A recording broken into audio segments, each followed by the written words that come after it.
Welcome back, everybody. I'm going to try to do a short video this weekend. Been kind of busy this weekend with other vehicles. On my truck, the gas gauge wasn't working. The new fuel pump I put in, the sending unit wasn't clipped in correctly, so took time to do that. On my Buick 3800, changed the intake plenum. Took time to do that. Then I helped somebody else, a young kid from work, helped him with the front brakes on his Buick. He had a stuck caliper. We had to deal with that issue, so been busy with other cars and stuff. So, but here's what I'm gonna try to do today. So I've got my clutch head bits. I'm gonna see if I can get this out, get all this out. Go ahead and get some of these wires out of the way. Ready to, probably not gonna pull them through the firewall yet, but just get everything, try to get things disconnected as much as possible. And see if I can take this out here. See what's, don't really know what's holding it in place. Looks like there's one screw right there. There's another one there. So let's see, where did I just put, just had something in my hand. Here it is.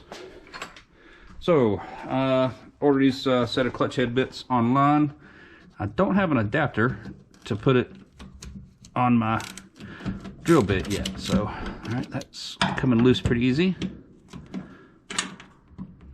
And somewhere in the house I have a mount where I can mount my GoPro on a tripod and not have to hold it, but I cannot find it.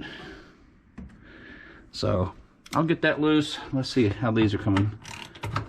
Okay, these are coming loose pretty easy. So I'm gonna put the camera down, get a lot of this stuff loose around here first, and I'll come back and show you what I got. Okay, I want to show you what I got so far. So there's the fan here. It seems to be spinning fairly easy on there, so it's not locked up. So I got the access panel off. On the inside of it, you got a piece of insulation there. There's a little gasket that goes around it there. There's also a gasket around that, so that's something that definitely needs to be changed out. And it looks like I can probably just 3 more bolts and get the voltage regulator off, and then that's something I can paint black. Did notice it seems to be a repair for the brake light switch, because you've got it comes out with the original wire here, then you got a junction here, and it goes to that, and that goes down to the brake switch right there. So that's a repair that was made long ago. And I believe this part here is for the reverse light. So, because one of them, I said, is dealer added option, so it's not in. It's coming through here, but it's not in with the main harness. And then this wire goes all the way underneath. Oop, partially underneath, because it's broken right there. So, of course, that's all. This is getting redone when I put the new wiring harness in. So let me take it out from here back and get this wire done up here. So I know where all the wires are. I got this one that's coming through here. Let's take a look inside here. You can see kind of easy access to everything behind your consoles and everything like that. So, which is much better than what I had to do to fix some stuff on the 63 with taking, not being able to get the gauge cluster out, or not easily being able to get the gauge cluster out. So this is really helpful for this.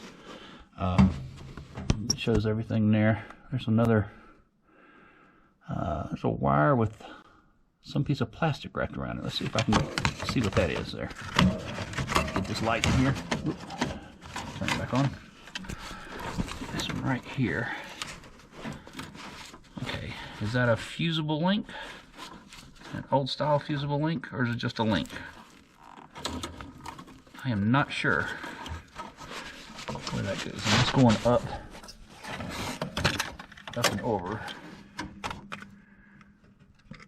So that's one thing I need to find out where these wires go to. So that one's going up. I wonder if it all goes, instead of going under the floorboard, if the wires go to the rear of the car, follow this line up here and all the way back to the back. I need to push the car the other way because I don't have enough room to get back into there to really figure that out. But that's opening this panel has really helped solve a mystery too. So because I don't see too many wires going down, they're all going up. So all right, let me pause the video here and then try to get some more stuff out of the way along this side right here. All right, so I got the fresh air duct out. It's actually 4 sets of screws, bolts are in there. You get to it from the driver's side wheel well. Real easy to get to. 7/16 inch socket pulled out. And this little rubber piece right here, just slide it back all the way. And when you do, that'll leave enough room to lift this out. And then it just pulls out from there. So there's no mice nest in there. It's a little bit of insulation in there. I just keep the heat from the engine or the exhaust from coming up and getting in it a little bit. But this is another candidate for an item that gets sandblasted and get repainted with a flat black. So that's something I can do. I can take this to the Corvair shop and use their stuff there. Along with this right here, this will need to be cleaned up. Just another part needs to be changed out. So I know they sell new terminal strips, and these are riveted in, so I'll have to drill these out to get new ones in. I did notice you have a ground going here, so to go to the headlights, I need to figure out how to take these out. I think there's a screw right here, and then it pops out, and then everything pops out. I think that's it. Yeah, slowly coming out. Years of dust and grime. There we go. So it's got that there on the top. Mates up with that. And then there's access to the headlight there. So, and then that wiring harness there is just definitely needs to be replaced. So with a new wiring harness, I still haven't unboxed it, so I don't know exactly what's there. Another thing I'll eventually need to take out are these, get those pressure washed out. But all this, it's just a light surface rust. It's not really anything, nothing's rusted through, not like above the battery box here. Did buy me some sandpaper to try to start just seeing what can clean up with wet sanding different things.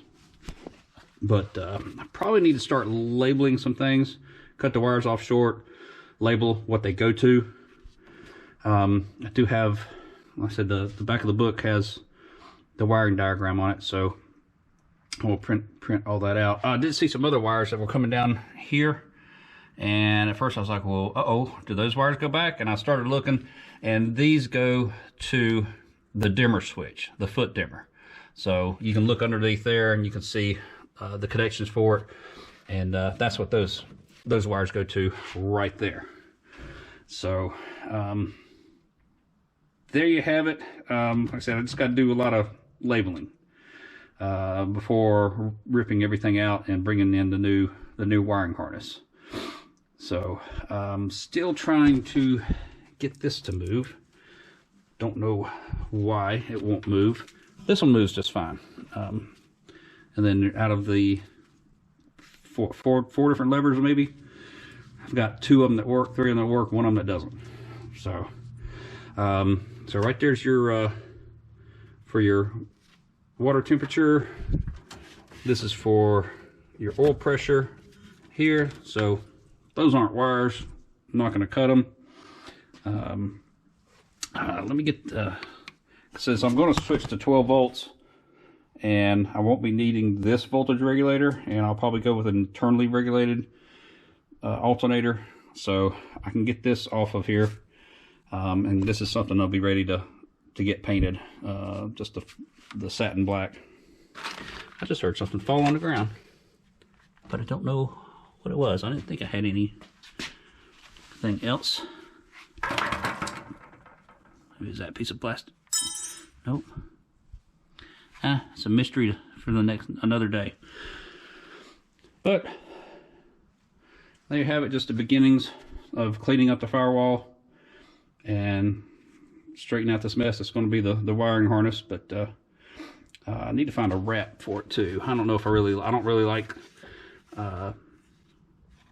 using black tape, because over time it'll just get hot and it'll go through. So put in comments if you know of anything else to put in it. I don't like that plastic spiral wrap stuff either. So what I'm thinking of doing is maybe getting some cloth tape, black cloth tape, and then wrapping everything up with that. That way it'll kind of sort of look period like. It'll be close. So, but I think that'll be a clean look without something that's going to deteriorate in a long period of time. So, but let me know in the comments what you think, what you've done on your car or something like that, and I'll keep plugging away at this. Probably start ordering some parts to order this cover here for that. That's not, I know it's just a piece of sheet metal, but or if I can drill it out and have somebody make a new one for me. But that's a lot of rivets. There's 1, 2, 3, 4, 5, 6, 7, 8, 9 or 10 rivets there to hold that on. That is a lot. So get these off, paint them up as well. Little things like that, you know, I can paint up in the shop and not have to worry about it redoing the whole car. It's just I'm really trying to avoid to do a frame off restoration. This is more going to be a refresh on the car instead of a restoration. So, and I'm still looking for an engine. I've seen a bunch on Facebook Marketplace, and some of them a little bit too far away. The closest one now, there's one about an hour and a half away down in South Carolina or something like that. That's out of a 55, but I hadn't contacted the person yet. I don't have time to go get it for another 2 weeks or something like that. So I don't want to contact the person and then let them sit and wait on it for 2 weeks. But they seem to be coming up fairly regularly. It's just I haven't been fast enough on getting it. So, but they're out there. If you got a lead on one close to North Carolina area, apparently what I'm looking for is a 54 and up 235 that came out of a Power Glide, because the standard transmission ones had solid lifters. The Power Glides had hydraulic lifters and a little more horsepower to it. So anything else, I'll just be cobbling something together with different motor mounts and transmission mount, and I don't want to get into that. So but if you got any leads, shoot me a message on that too. I'd appreciate it. But thanks for watching on this episode, and stick around for next weekend. Thanks.